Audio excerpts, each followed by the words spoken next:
If it feels like relationships have been a little bit bumpy for you lately, join the club. It's been quite a season. We're going to talk about that today in Midweek Motivation. Thanks for joining us. My name's Gabe. I'm the pastor of Westside Community Church, and we do this podcast every week, and I'm excited to have Nancy here with me as a part of this. Nancy Castile, a psychologist and a coach who is just going to help us today think about the relationship factor, as maybe we need to reboot our relationships. We've been talking about this a bit at Westside. And, this season has certainly been a pressure cooker for relationships. Been a lot of stress kind of compounding maybe any other problems that we've been having in relationships. And sometimes it just comes out in some funny ways, like maybe some fear, maybe we avoid people, and maybe that leads to a big disconnection. And I think every one of us, whether it be in a marriage, in a parenting relationship, maybe in a work situation with a friend,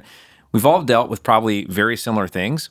And maybe it's time for a reboot. So Nancy, can you help us out? Hi, Gabe. First of all, hi, everyone. Nice to have you back.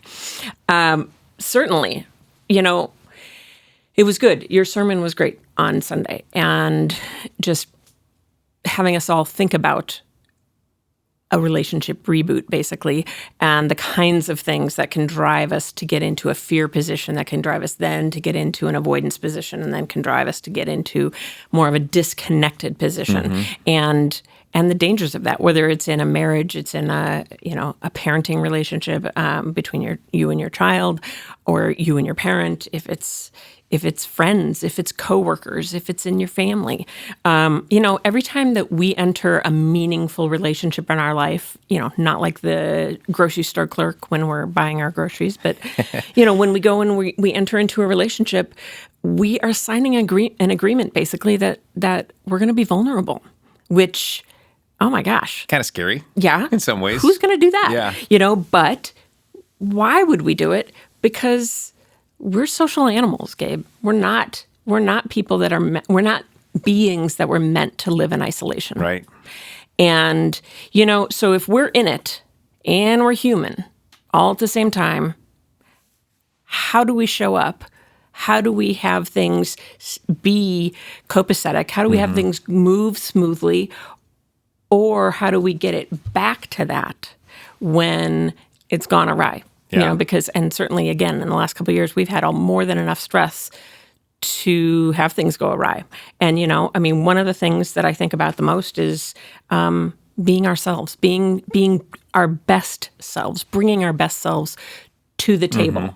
And, that doesn't mean that you wouldn't actually, show that you're frustrated or fearful, but it's being real about it. It's communicating it. I mean, how else do you have trust in a relationship? Yeah. So you're saying if you're in a spot in a relationship where you're feeling that fear, you say it? You say that you are?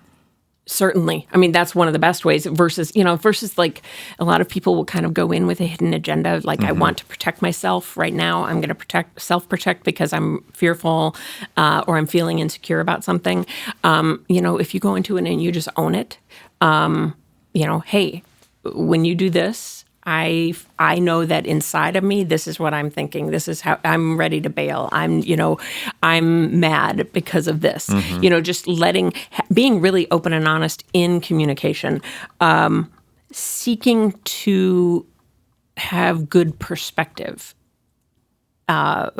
with the understanding that there's two perspectives in any relationship, yours and the person you're with, or there can be more than one perspective. If it's a family or it's a large group that you're functioning in, and if you can really shift the focus at those times to focusing on the we versus just focusing on the me, focus on we, not me. Yeah. Then you have a better chance of everybody in that relationship, whether that is again just two people or if it's more, actually maintaining perspective. Does that make sense? It does.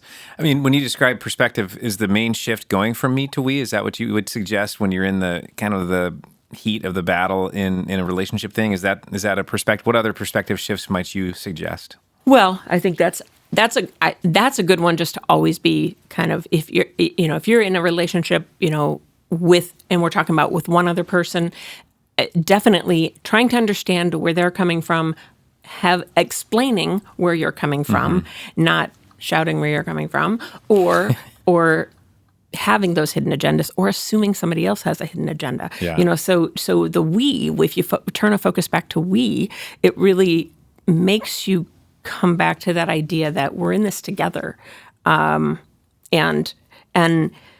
it helps us too to keep grounded in the present, because so often our fears. You talked about the fear as the basis that would drive the avoidance and drive the disconnection then. And fear, is never really based in the present moment. I mean, it may be showing its head in that present moment, but it's usually us looking in the rearview mirror at something that's happened in the past that's bringing up all this anxiety, or we're thinking about the what ifs down in the future, down the line. And if we can get ourselves to right here and say, we either reactively say, you said this, and when you did, I felt this, or even get maybe to a proactive place of being able to say in a relationship, I know that I'm coming to the table today, or I'm coming to the table in this relationship with this, and this. And so and trying to identify our own triggers in those kinds of situations. That's fantastic. It's like, it reminds me of like you're declaring your baggage, if you're on a flight, here's what I'm bringing.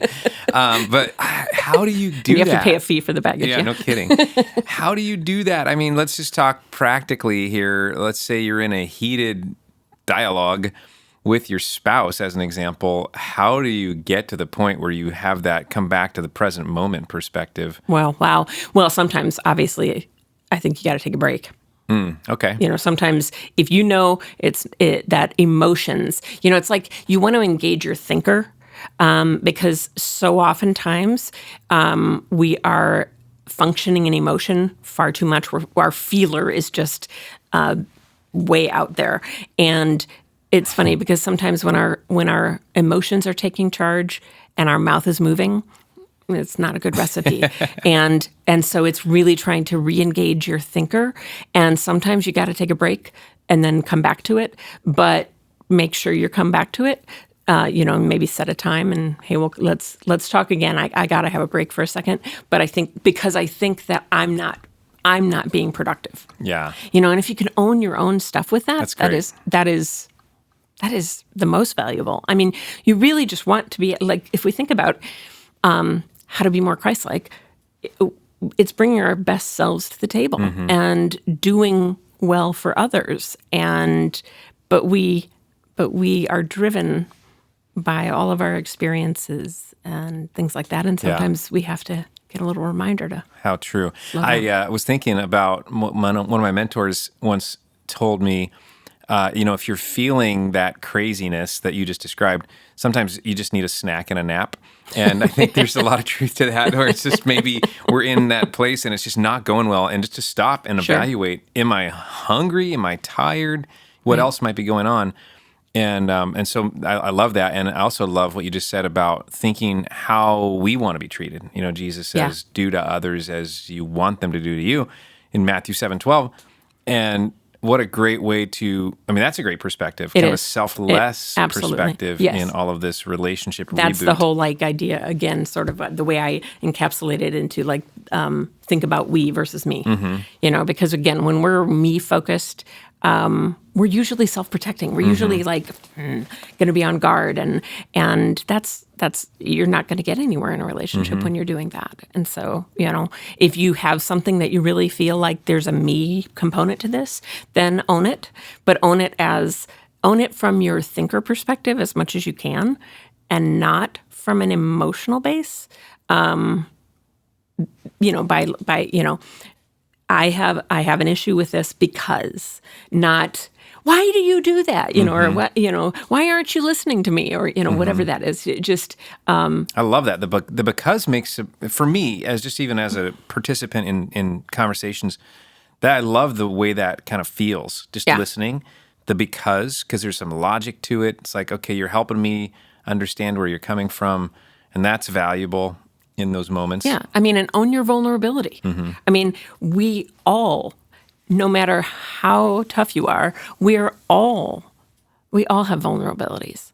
And if you can understand them in yourself and then voice them, because they're oftentimes driving our actions. And so, we stand a better chance of having a healthy relationship. We stand a better chance of having a reboot when things have gone awry. And they will. And, the other thing, though, to think about is, especially women, and I don't know that it's not necessarily just women, but I definitely know that women have this where we want to take care of people, we want to please, and we're kind of, society raises us to do that, right or wrong, and we then come into it, and we want to be liked. And maybe everybody does. Maybe it's just everybody does. I'm just a woman, I think so in some ways I know of it from my perspective. We just kind of go about it different ways. Well, but the reality is not everybody's going to like us. Not everybody's going to mesh with us. So there are going to be times when you go, this relationship or this thing that's starting may not continue. I mean, not all of them are going to be. Yeah. Some we've talked about that here and there on our podcast in different places. Is sometimes there is that moment where you have to analyze and evaluate, is this relationship going to make it? My conviction is that two followers of Jesus can make it. That sometimes it takes a long time. Sometimes there's a lot of work to do, but we commit ourselves to that end. I think it's important to just acknowledge in these times to go, you got to time out when there's abuse and some of those things that go like, you got to get yourself safe. And every time we talk about jeopardized relationships, I think it's important for us to say that, like, nobody should be standing under abuse, right? Right. But sometimes relationships aren't going to last. And so that's an acknowledgement that we have to make sometimes. Yeah, absolutely. Yeah. And, and that's okay. It's just, that's part of life. Just be honest, be authentic. Well, some very helpful stuff. Thanks so much, Nancy, for sharing with us that perspective that you bring of really having so much experience in helping people navigate all the bumpiness and weirdness of relationships and come to places of health, which is what we all want. And that's why we're talking about relationship reboot here. Absolutely. We hope this has been helpful. I want to ask you to do two things, okay? One is, if this was helpful, subscribe to this channel or subscribe to this podcast and share it with a few other people that might be looking for a little help in the same thing. Secondly, if you're in town or you have time this weekend, we'd love for you to pop into a Westside service. We are located right in the Portland, Oregon area, and you can come into one of our live in-person services, or you can join us live online, where we have services that you can fully participate in. You can find out more at westsidecommunitychurch.com, and we would love to see you there. We hope you have a great week, and thanks for joining us. Take care.